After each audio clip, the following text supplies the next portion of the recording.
venez de distribuer la charte de l'équipe nationale aux moins de 17 ans. Pourquoi cette charte et quel est son sens? Nous avons voulu mettre à profit cette visite à l'équipe nationale U17 dans le cadre du tournoi de la zone IFOA A, de la catégorie. Tournoi qualificatif à la prochaine CAN U17 en Tanzanie en 2019 pour présenter et distribuer à nos joueurs et à l'ensemble du staff de l'équipe nationale U17 ce document qui a été confectionné, donc cette brochure qui est la charte de l'équipe nationale du Sénégal.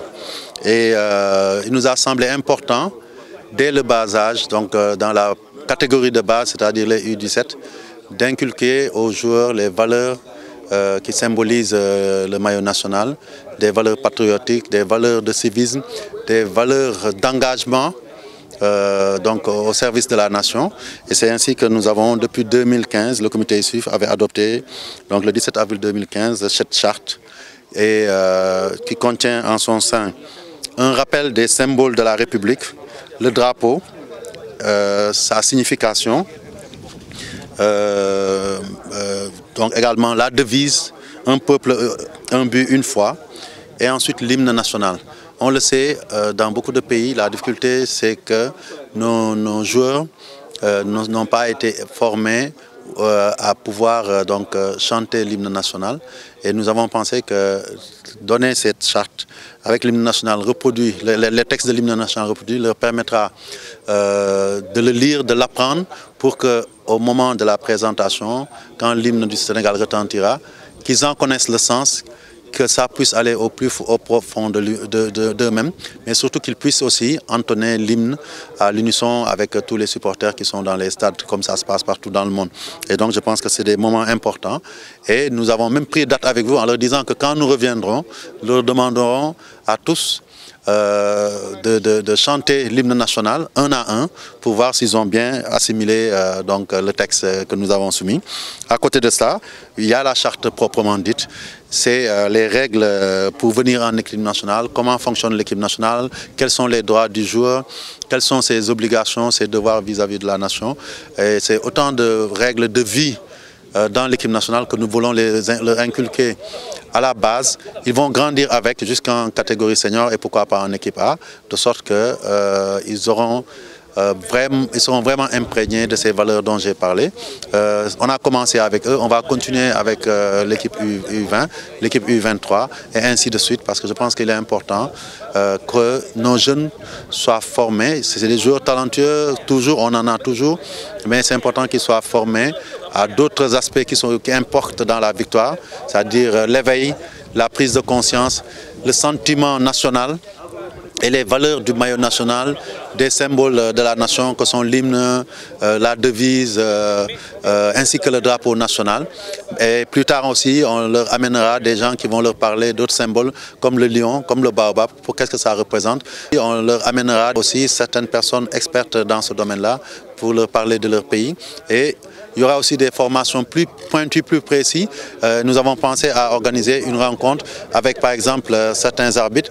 On souhaiterait avoir, par exemple, quelqu'un comme Malan Djedjou qui viendra leur parler d'arbitrage, leur inculquer certaines ficelles, certaines règles de l'arbitrage qui feront qu'ils auront un plus par rapport à leurs adversaires et dès ce tournoi vers lequel on va aller. Et parlant de ce tournoi, est-ce que vous êtes prêt actuellement, Président? Écoutez, c'est plus aux coachs et aux joueurs qu'il fallait le demander et je pense qu'eux, ils se sont exprimés lors de nos échanges. Le coach a dit que tout s'est bien passé. 4 mois, 5 mois de regroupement, je ne pense pas que parmi les équipes qui vont jouer le tournoi, beaucoup puissent dire qu'ils ont eu à le faire. Nous avons tout cerné, les problèmes d'IRM, ils sont là dans la quiétude de Touab Dialaw qui s'est amélioré.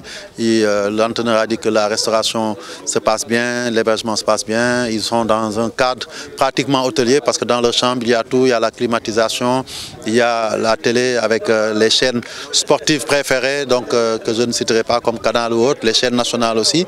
Ils ont des espaces de jeu, ils ont une salle de musculation et depuis lors ils travaillent. On leur a permis de faire un tournoi de haut niveau au Japon. Et récemment, on les a amenés en Mauritanie pour se confronter à l'équipe de Mauritanie avec d'excellents résultats.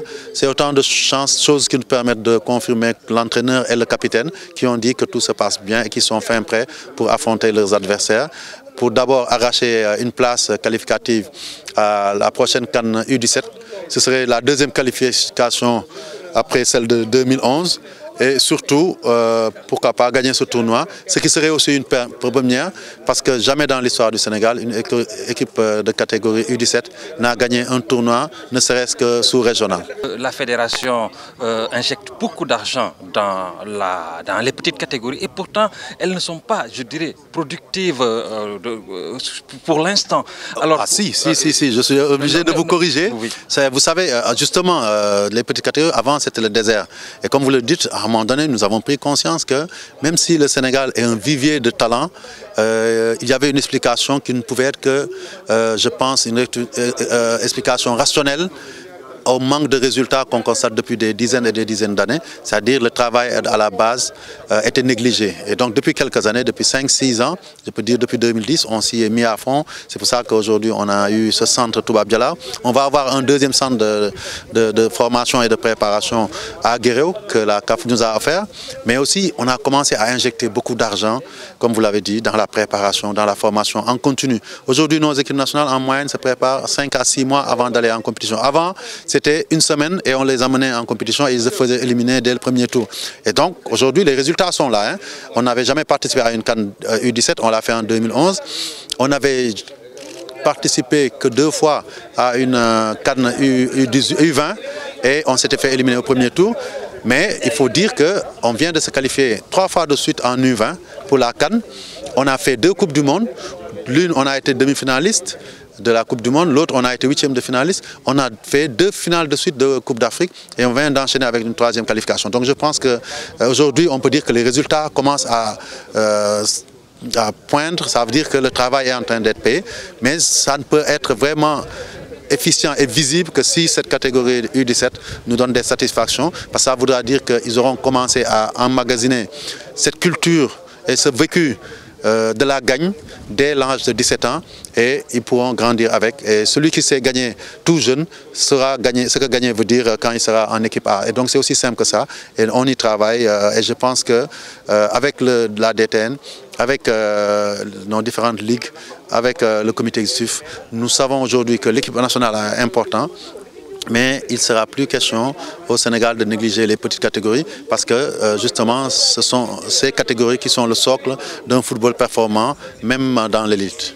En attendant, Président, est-ce que le financement ne posera pas de problème si nous savons que l'argent ne coule pas à flot et ça nécessite beaucoup de moyens alors que les moyens de la fédération sont limités dans la durée? Comment est-ce que la fédération compte avoir suffisamment de ressources pour mener à bon port sa politique? Écoutez, quand on n'a pas assez de moyens, il faut être imaginatif. Et d'ailleurs, c'est pour ça que, quelque part, avec ce centre Toubab Dialaw, qui est devenu l'antre des lions, donc la tanière, comme on dit, donc la tanière des Samaï, puisque ça s'appelle centre technique Jules-François Bocandé, on a changé de paradigme. Aujourd'hui, avant, on se regroupait une semaine dans les hôtels, ça coûtait extrêmement cher. Les transports même des hôtels jusqu'au terrain coûtait cher. Ici, tout se passe in situ, sur place. Les terrains sont à côté. La salle de récréation pour les jeunes sont là. Les salles de jeu, les salles de musculation, tout est là. Et on va continuer à améliorer cet espace-là, ainsi que celui de Guéréo. Donc, je pense qu'en faisant cela, on règle l'équation du manque de moyens par beaucoup d'imagination et on y arrive. Il faut ajouter aussi le fait que quoi que ça coûte, ces investissements, on ne peut pas s'en passer. Il faut qu'on les fasse. Sinon, l'argent qu'on va investir à flot, au sommet, au niveau de l'élite, sera de l'argent perdu.